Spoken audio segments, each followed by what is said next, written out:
Hello bull trackers दोस्तों, Adani Green's ने पिछले एक साल में जबरदस्त परफॉर्म किया है। पिछले साल ये स्टॉक करीब 250 लेवल्स पे ट्रेड कर रहा था, लेकिन एक साल के अंदर ही इसने करीब 1350 लेवल को टच किया और थोड़े करेक्शन के बाद आजकल 1100 के लेवल के आसपास ये ट्रेड कर रहा है। दोस्तों, ये कंपनी अदानी ग्रीन्स ये कुछ खास बहुत ज्यादा पुरानी कंपनी नहीं है। करीब 6 साल पहले इसका फॉर्मेशन हुआ और ये रिन्यूएबल एनर्जी जैसे कि सोलर, विंड, वाटर, जो इस तरीके की एनर्जी होती है उसके फील्ड में ये काम करती है। तो आखिर इस कंपनी ने ऐसा क्या काम कर दिया कि इसके स्टॉक में 3 गुना 4 गुना की इसमें ग्रोथ हो गई।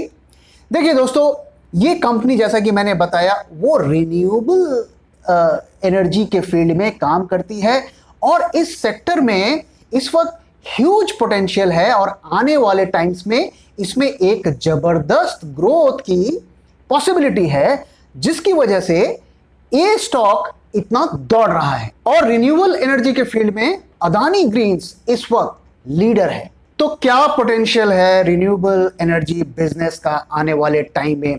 दोस्तों, जैसा कि आप जानते हैं कि इंडिया में जो ज्यादातर इलेक्ट्रिसिटी होती है वो कोल और फॉसिल फ्यूल से जनरेट की जाती है। इंडिया ने पेरिस क्लाइमेट अकॉर्ड को साइन किया है, उसका वो पार्टी है, जिसकी वजह से उसे जो फॉसिल फ्यूल से जो इलेक्ट्रिसिटी प्रोड्यूस होती है उस पर उसे कट करना है आने वाले सालों में। तो इंडिया को 35% अपना कार्बन एमिशन कम करना है आने वाली 10 इयर्स में, और इंडिया जितना भी इलेक्ट्रिसिटी को प्रोड्यूस करता है उसका 40% उसने टारगेट किया है कि वो नॉन फॉसिल फ्यूल से जनरेट करेगा, यानी कि जो रिन्यूएबल एनर्जीज है उससे आने वाले सालों में 40% इलेक्ट्रिसिटी इंडिया ने टारगेट किया है कि वो जनरेट करेगा। तो इन कारणों से आने वाले टाइम में रिन्यूएबल एनर्जी की ग्रोथ होगी, उसकी डिमांड बढ़ेगी और उसका फायदा अदानी ग्रीन्स के स्टॉक को मिला। दूसरा कारण जिसकी वजह से अदानी ग्रुप के सारे स्टॉक्स में बहुत ज्यादा ग्रोथ हमें देखने को मिल रहा है, उसका क्या कारण है आप जानते हैं, उस बारे में मैं कुछ भी नहीं बोलूंगा।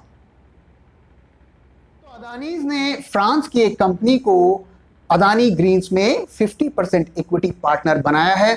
इसके साथ ही काफी बड़े इंटरनेशनल इन्वेस्टर्स ने भी अदानी ग्रीन्स में इन्वेस्ट किया है, जैसे कि ब्लैक रॉक, प्रूडेंशियल, AIA, इस तरीके की कंपनीज ने भी काफी इन्वेस्ट किया है अदानी ग्रीन्स में। लेकिन इस वक्त अदानी ग्रीन्स का जो स्टॉक प्राइस है वो उसकी वैल्यू से काफी आगे निकल गया है।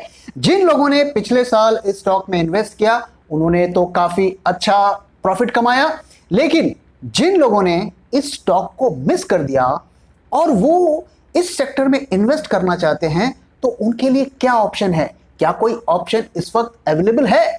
जी हां, मैं एक ऑप्शन लेकर आया हूं और वो कंपनी का नाम है, it is a well known company, NTPC।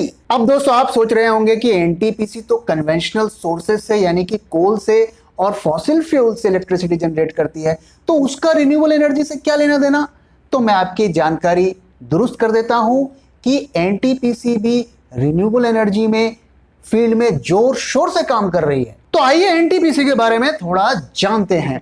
दोस्तों, NTPC के बारे में यह कहा जाता है कि हमारे देश का 25% पावर जो जनरेट करता है वो NTPC करता है और इसकी पावर जनरेटिंग कैपेसिटी है करीब 660 गीगावाट्स, विच इज ह्यूज। तो NTPC ने कुछ साल पहले से ही रिन्यूएबल एनर्जी के फील्ड में काम करना शुरू कर दिया है और इस पर्पज से उन्होंने एक सब्सिडरी कंपनी फॉर्म की है, NTPC रिन्यूएबल एनर्जी लिमिटेड, यानी कि NTPC REL। और इस कंपनी ने ना सिर्फ इंडिया में बल्कि बाहर भी रिन्यूएबल एनर्जी के प्रोजेक्ट्स को एग्जीक्यूट करना शुरू कर दिया है। तो इस वक्त जो रिन्यूएबल एनर्जी का जो कैपेसिटी है NTPC के पास वो है करीब 90 गीगावाट्स की और इसे वो आने वाले 10 सालों में करीब 5 गुना बढ़ाना चाहते हैं।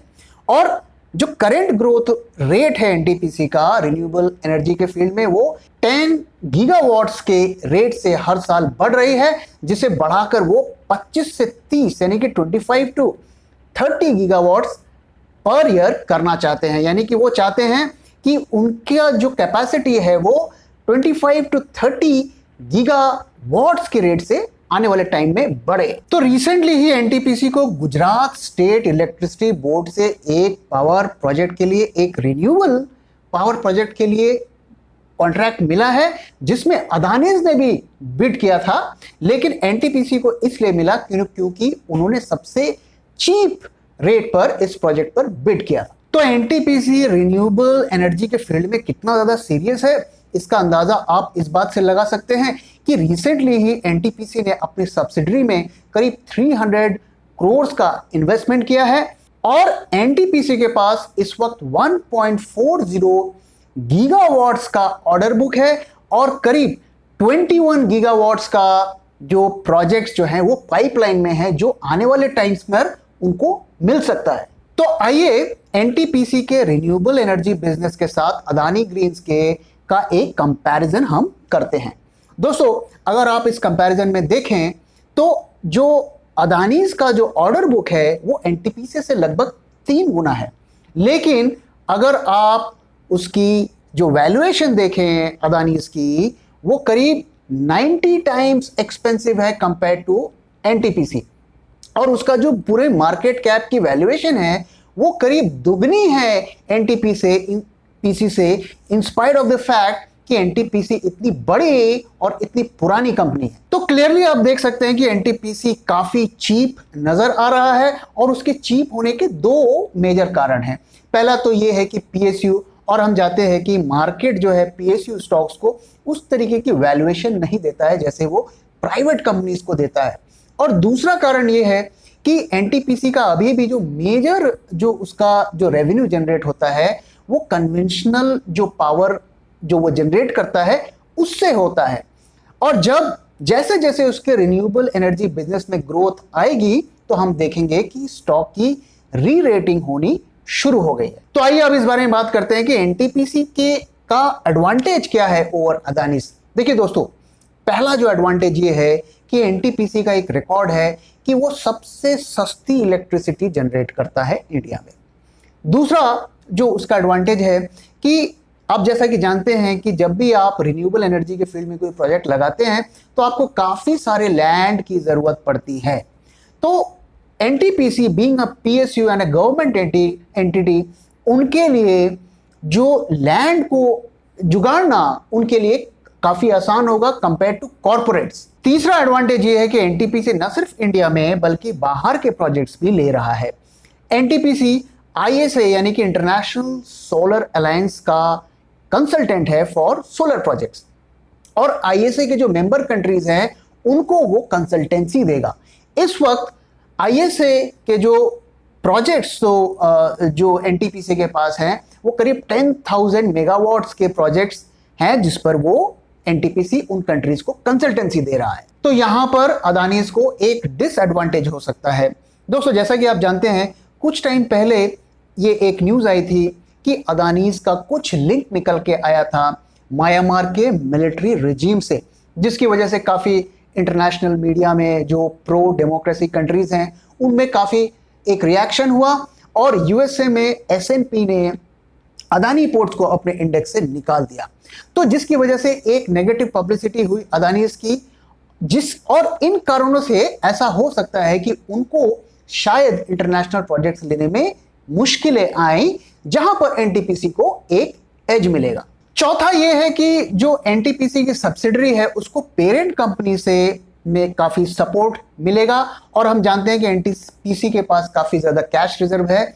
इस वक्त करीब 2600 करोड़ का कैश रिजर्व एनटीपीसी के पास मौजूद है, और अगर जरूरत पड़ी तो वो अपनी सब्सिडरी को सपोर्ट करेगा। हालांकि एनटीपीसी का कहना है कि जो सब्सिडरी कंपनी है वो अपना फंड रेज खुद करेगी, और कंपनी का ऐसा कहना है कि जरूरत पड़ेगी तो वो इंटरनेशनल जो मार्केट है वहां से भी फंड को रेज कर सकती है। तो आइए दोस्तों अब एनटीपीसी में इन्वेस्टमेंट की बात करते हैं। देखिए ये स्टॉक 105 यानी कि 105 रुपीस के आसपास चल रहा है और पिछले कई महीनों से ये 75 से लेकर 100 के बीच में घूम रहा है। तो अगर आप चाहें तो इस वक्त भी पूरा का पूरा पैसा लगा सकते हैं। हालांकि अगर करेक्शन बाजार में होगा तो ये इजीली आपको 70-80 रुपीस के आसपास मिल जाएगा।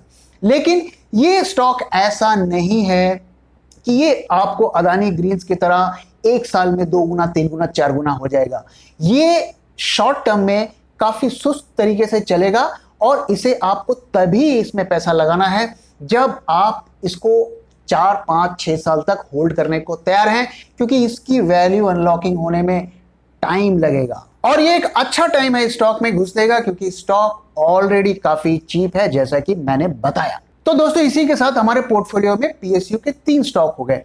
पहला बीएचईएल, दूसरा कोचिन शिपयार्ड और तीसरा एनटीपीसी। तो दोस्तों इस वीडियो को देखकर आपका क्या व्यू बनता है? क्या आप एनटीपीसी को एक अच्छा स्टॉक मानते हैं जो अदानी इसको लॉन्ग टर्म में टक्कर दे सकता है, या आपको लगता है कि नहीं, इस स्टॉक में हमें आने वाले टाइम में कुछ खास देखने को नहीं मिलेगा? क्या है आपका व्यू? यह जानने में मुझे बहुत ज्यादा इंटरेस्ट होगा। तो दोस्तों इसी के साथ मैं इस वीडियो को यहाँ पे खत्म कर रहा हूँ।